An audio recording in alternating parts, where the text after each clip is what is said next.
আজকে আমি তৈরি করতে চলেছি গাজরের হালুয়া। সেই গাজরের হালুয়া তৈরি করার জন্য কি কি লাগবে সেগুলো আপনাদেরকে এক ঝলক দেখিয়ে দেব।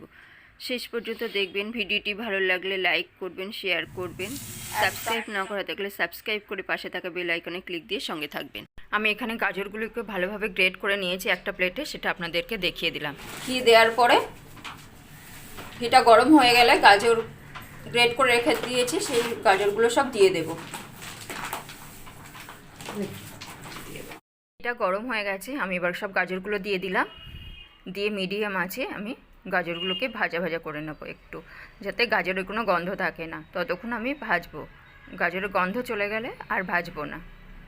এইভাবে বারবার নাড়তে থাকবে। এরকম বাদাম, সেই বাদামগুলো দিয়ে দেওয়া হয়েছে, গরম মশলাগুলোও দিয়ে দেওয়া হয়েছে। দিয়ে ভাজা ভাজা করে নেওয়া হবে কিছুক্ষণ, যাতে গাজরের যে গন্ধটা থাকে সেটা যেন চলে যায়, একটা সেন্ট আসে ঘিয়ের।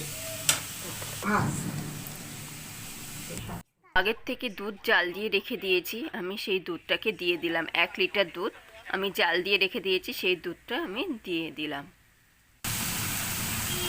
ফুটিয়ে ফুটিয়ে ঘন করে দেওয়া হয়েছে দুধটাকে। দেখুন মিডিয়াম আঁচে হচ্ছে কতটা, দুধটা ফুটে গাঢ় হয়ে এসছে, অনেক হাফ সিদ্ধ হয়ে গেছে। দেখুন আমি চিনি নিয়ে নিয়েছি, এবার চিনিটা দিয়ে দেব। এই কাঁচের বাটিতে প্রায় 1 বাটি চিনি নিয়ে নিলাম, অল্প অল্প করে দিয়ে দেব। অল্প রস আছে, তার উপরে সব দিয়ে দিলাম চিনিগুলো, দিয়ে নাড়তে থাকলাম। দেখুন চিনি দেওয়ার পর কত রস বার হয়ে গেছে।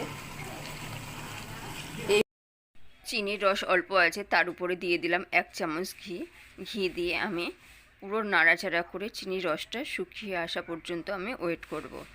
দেখুন বারবার নাড়তে থাকবেন, তলায় যেন পুড়ে না যায়।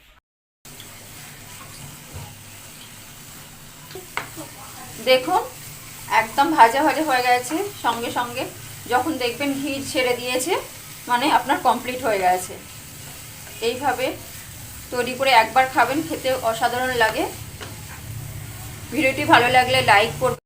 তৈরি হওয়ার আগের মুহূর্তে যখন দেখবেন যে ঘি ছেড়ে দিয়েছে, মানে আপনার তৈরি হয়ে গেছে, ভাজা ভাজা হয়ে গেছে, একটা কালার পরিবর্তন হয়ে গেছে। আমি একটা প্লেটে তুলে আপনাদেরকে দেখিয়ে দিলাম কাছ থেকে, কত সুন্দর দেখতে লাগছে।